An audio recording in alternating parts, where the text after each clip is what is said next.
Israeli प्रधानमंत्री Benjamin Netanyahu ने Iran को लेकर बड़ा बयान दिया है। उन्होंने कहा है कि पिछले महीने ईरान पर इजरायल के हवाई हमले से ईरान के परमाणु कार्यक्रम के एक हिस्से को नुकसान पहुंचा है।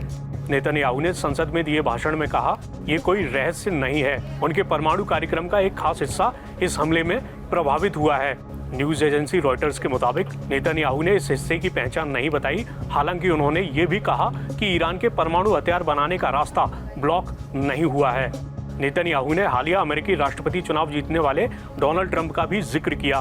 उन्होंने कहा कि ट्रंप ईरान से खतरे के बारे में उनकी चिंताओं को साझा करते हैं। नेतन्याहू ने कहा, मैं ये जरूर कहना चाहूंगा कि ट्रंप के साथ मेरी बातचीत में हमने कार्रवाई के तरीकों के बारे में बात नहीं की। हमने नीतियों पर चर्चा नहीं की।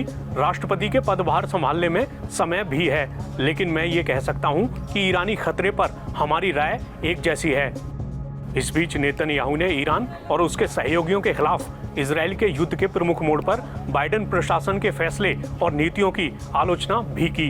उन्होंने कहा, अमेरिका को इस बात पर संदेह था और उसने हमें गजा में प्रवेश न करने का सुझाव दिया था। उसको गजा सिटी, खान यूनिस में प्रवेश करने को लेकर संदेह था और सबसे महत्वपूर्ण बात यह थी कि उसने राफा में प्रवेश का कड़ा विरोध किया था।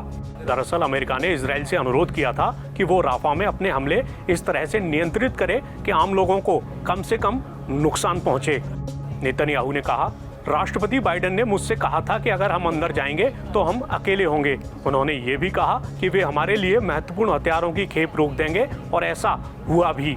नेतन्याहू ने इजरायल पर ईरान के ड्रोन और मिसाइल हमलों के बाद अमेरिका के रुख की आलोचना भी की।